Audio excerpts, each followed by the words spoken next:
மண்ணில் நல்ல வண்ணம் வாழலாம் வைகளும், எண்ணில் நல்ல கதிக்கு யாதுமோர் குறைவில்லை.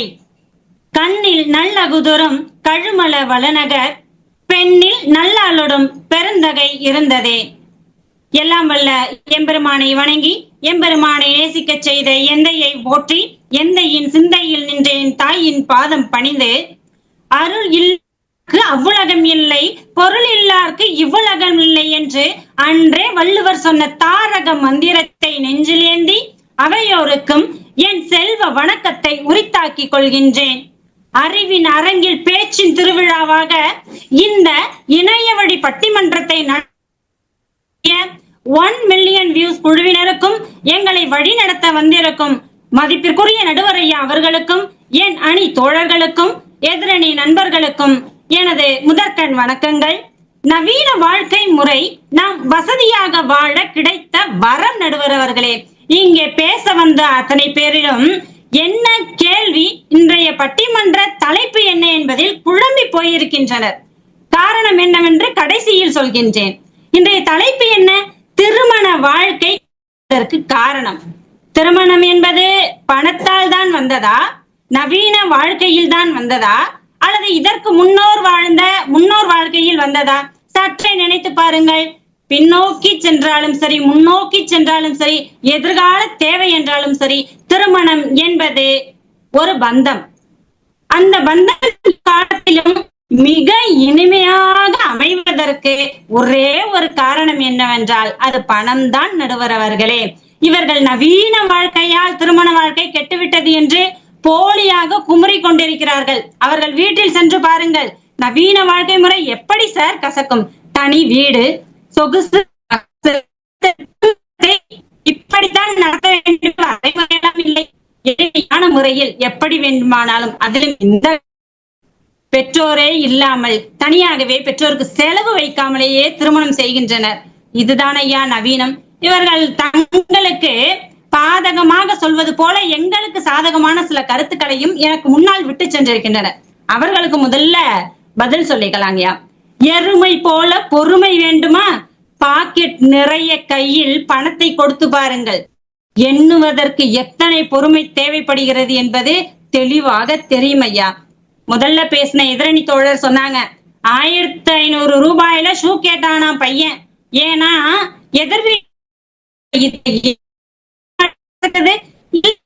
பணம் இல்லாததுதான் கசக்குதுங்கய்யா. அதோட மட்டும் இல்ல, தங்கவேலு ஐயா அதுல பாட்டுல அந்த படத்துல சொல்லியிருப்பார். ஒரு ஆள் வருவாரு இங்கிருந்து, தங்கவேலு ஐயா கேட்பாரு, ஐயா 10,000 உங்களுக்கு இப்ப விழுந்திருக்குன்னா நீங்க என்ன செய்ய போறீங்க அப்படின்னு கேட்பாரு.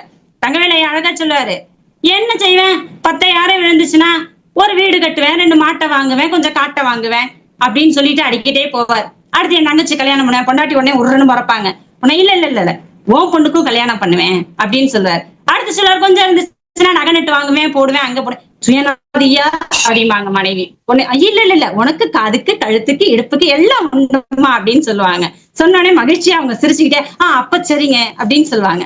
அப்ப இதுல எங்க இருக்குது 10,000 ரூபாய். அடுத்து அவன் சொல்லுவான், வந்தவன் 10,000க்கு எவ்வளவு கணக்கு போடுறேன், இப்ப மயக்கம் போட்டு விட போறேன் பாரு அப்படின்னு சொல்லி 50,000 விழுந்தா என்ன செய்வீங்க அப்படின்னு அவன் கேட்பான்.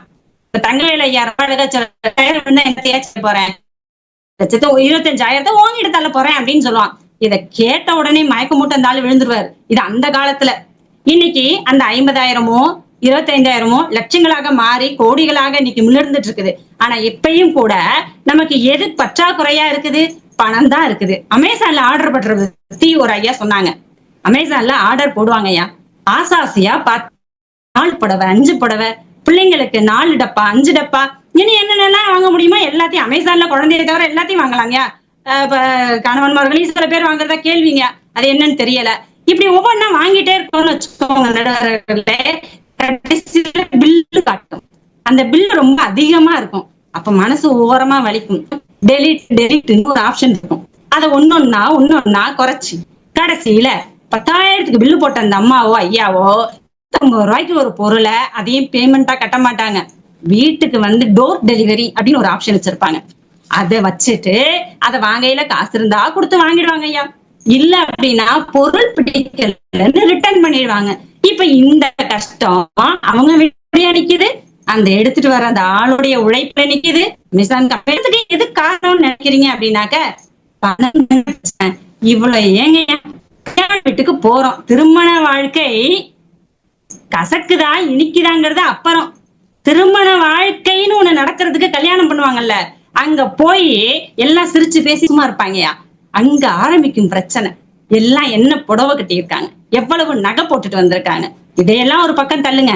கடைசியில அந்த திருமண வீட்டுக்காரர்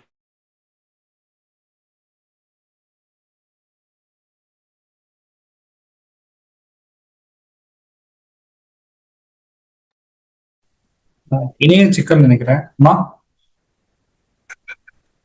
வீடியோ ஆஃப் பண்ணிட்டு பேசுங்க. என்னும் போது பாத்தீங்கன்னா சுண்டைக்காய் சைஸ்ல சின்னதா மாறி போகுதுன்னா அதுக்கு காரணம் நவீன வாழ்க்கை முறை இல்லைங்க, பணம் தான் காரணம். சும்மாவா சொல்லி வச்சாங்க, கல்லறை கூட சில்லறை இருந்தா வாய் திறந்தே மொழி பேசுமடா. அதனாலதான் ஒரு அம்மா புலம்பிட்டு போனாங்க, அன்னை இல்லோன்னு பேரை வச்சுட்டா அன்னை இருப்பதோ அனாதை இல்லமா. காசு மிதமிஞ்சி இருந்தா ஏன் அவன் கொண்ட விட போறான். அதுக்கு காரணமே அடிப்படை வறுமை தானங்கய்யா. ஏன்னா வறுமை இருந்துச்சுன்னா அது எவ்வளவு கொடுமைங்கிறத நம்ம ஔவையார் எவ்வளவு அழகா சொல்லியிருக்காங்க தெரியுமா? கொடிது கொடிது வறுமை கொடிது அதனிடம் கொடிது இளமையில் வறுமை. அது என்னையா இளமையில் வறுமைனா? இப்ப சொல்றேன் கேளுங்க. ஒரு காசு இல்லாத அப்பா தன் பிள்ளைய கூட்டிட்டு ரோட்டோர கடை பக்கமா போகும்போது ஒரு பானிபூரி கடைக்காரன்ட்ட அந்த பையனுடைய நண்பர்கள் எல்லாம் வாங்கி சாப்பிட்டுட்டு இருப்பாங்க அவங்க அப்பாவோட. இந்த பையன் தன் அப்பா கிட்ட காசு இல்லைன்னு கேட்காமலே அத ஒரு சமயம் என்ன பண்ணுவாங்க, அப்படி திரும்பி பார்த்துட்டு திரும்புவான் இல்லையா? அப்ப அந்த தந்தை தன்னுடைய பாக்கெட்டை தொட்டு பார்க்கும் பொழுது அங்க கசக்குங்கயா வாழ்க்கை. அது மட்டும் இல்லைங்கயா, அண்டை வீடும் அடுத்த வீடும் மாடி பங்களாக்களாக ஜொலிக்கும் பொழுது நடுவில் ஒரு குடிசை வீடு இருந்தால் அங்கே கசக்க தொடங்கும் நமது வாழ்க்கை. ஒரு மனைவியோ பிள்ளையோ தனக்கு தேவை என்று கேட்ட பிறகு வாங்கித்தர முடியாத நிலையில் ஒரு ஆண்மகனின் அந்த மனதில் உண்டாகக்கூடிய கசப்பு, அதுதான் ஐயா உண்மையான கசப்பு. இவர் ஏதோ ஒரு முன்னாடி அணியில சொன்னாங்க, மைனா செத்து போச்சுன்னு சொன்னாங்களாம். அந்த பையன் என்னமோ நைனாதான் போயிட்டாருன்னு நினைச்சு கம்முன்னு போனானாம். நடுவர் அவர்களே, நைனாக்கு 10 கோடி ரூபாய் சொத்து இருக்குடான்னு சொல்லி இருந்தா அந்த பையன்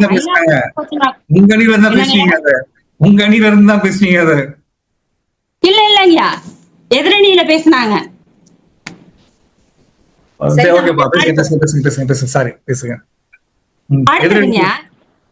இப்ப கோவில் இல்லா ஊர்ல குடியிருக்க வேணாம்னு ஒரு பழமொழியே இருக்குங்க. இப்ப கோயிலுக்கே போறோம், எல்லாரும் போறோங்கய்யா. ஆனா அங்க என்ன தெரியுமா நடக்கும்? காசு இல்லாதவன் கண்களுக்கு கடவுள் கூட சற்று மங்களாய் தான் தெரிகிறார் என்றால் அங்கே கசப்பது பணம் இல்லாத குறைதான் ஐயா. 16 வயதுலன்னு ஒரு படம் இருந்துச்சு. அந்த படத்தை எல்லாரும் பார்த்திருக்கீங்களா? அதுல எவ்வளவு அன்பு, எவ்வளவு கருணை, எப்படி எல்லாம் குடும்பத்தை கட்டி அவன் வளர்த்திருப்பான். கடைசியில எல்லாரும் பிச்சுக்கிட்டு ஆளுக்கு ஒரு பக்கமா போறதுக்கு அடிப்படை காரணம் என்னங்கயா? பணம் இல்லாத ஒரு குறை தானங்கயா. அது ரொம்ப அழகா இவரு கூட நம்முடைய நடிகர் இறந்துட்டாரு அவர் கூட, பிரபுடைய அப்பா சிவாஜி கணேசன் ஐயா. நன்றிங்க. சிவாஜி கணேசன் ஐயா வந்துட்டு கிளிக்கு ரக்கம் முளைச்சிருத்தோ ஆத்த விட்டு பறந்து போயிடுத்தோ அப்படின்னு சொல்லுவாரு இல்ல, அது எதற்காக ஐயா? அங்க ஆமாங்கய்யா, அங்க கௌரவமே இழந்து போகிறதுக்கு அடிப்படை காரணமா எது இருக்குது அப்படின்னாக்க காசுதாங்கய்யா. ஏன்னா பணம் பந்தியிலே குணம் குப்பையிலே இதை பார்த்து அறிந்து நடக்காதவன் மனிதனில்லே, பிழைக்கும் மனிதனில்லே. மனுஷன் கூட சொல்லலைங்க, பிழைக்க தெரிஞ்சவன் யாரா இருந்தாலும் குணத்தை வச்செல்லாம் எதுவுமே என்ன பண்ண முடியாது, செய்யவே முடியாது. ஒரு 1000 பொற்காசுக்கு நம்ம நாகேஷோட நடிப்பு ரொம்ப அருமையா இருக்கும். இந்த பொற்கடி வாங்குறதுக்கு ஐயோ 1000 காசு 1000 காசு 1000 காசுன்னு போவாரு பாத்தீங்களா? அந்த படத்தெல்லாம் பார்க்க சொல்லுங்க எதிரணியினரை.